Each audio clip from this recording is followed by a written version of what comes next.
Un passage des plus remarquables des Écritures, et pour beaucoup le plus difficile à comprendre, se trouve dans Exode 4, 24. Pendant le voyage, en un lieu où Moïse passa la nuit, l'Éternel l'attaqua et voulut le faire mourir. Et cela après avoir eu la vision et reçu la mission de Dieu. Nous savons que cet incident était relatif à la circoncision, le signe de l'alliance. Mais nous devons nous rappeler que la circoncision était le symbole du dépouillement du corps entier de la chair. Ceci se rapporte à notre identification avec Christ dans sa mort. Colossiens 2, 11, 12. Moïse a dû être discipliné et préparé. 40 ans plus tôt, avec sa conception du service divin, Moïse avait essayé de servir Dieu par des moyens charnels et dans sa propre vie naturelle.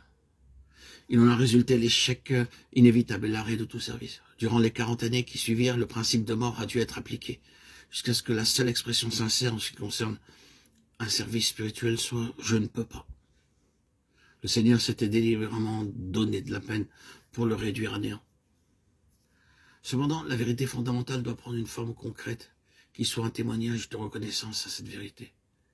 Il doit y avoir une expression précise d'un fait spirituel, ou si vous préférez, un rite.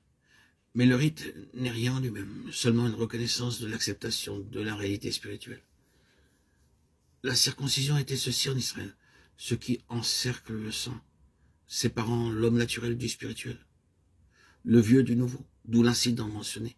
La marche de Moïse fut soudainement arrêtée et choqué. Il fut mis face à la décision de faire, par un acte, une déclaration concrète et définie de la loi, qui inclut la fin de la chair. Si nous essayons de porter la chair incirconcise ou l'homme naturel dans le domaine de la vie et du service spirituel, nous serons abattus. Cet homme naturel sera placé devant l'épreuve du jugement du calvaire. Nous voyons donc que la vérité de l'incorporation dans la mort représentative de Christ est placée à la racine de l'expérience dans l'Ancien Testament. Nous pouvons suivre le tracé de cette vérité à travers les Écritures. L'histoire d'Israël en est un long commentaire. La mer Rouge représente la mort substitutive, alors que le désert, la révélation de la nécessité du Jourdain, la mort représentative ou l'identification de la mort de Christ.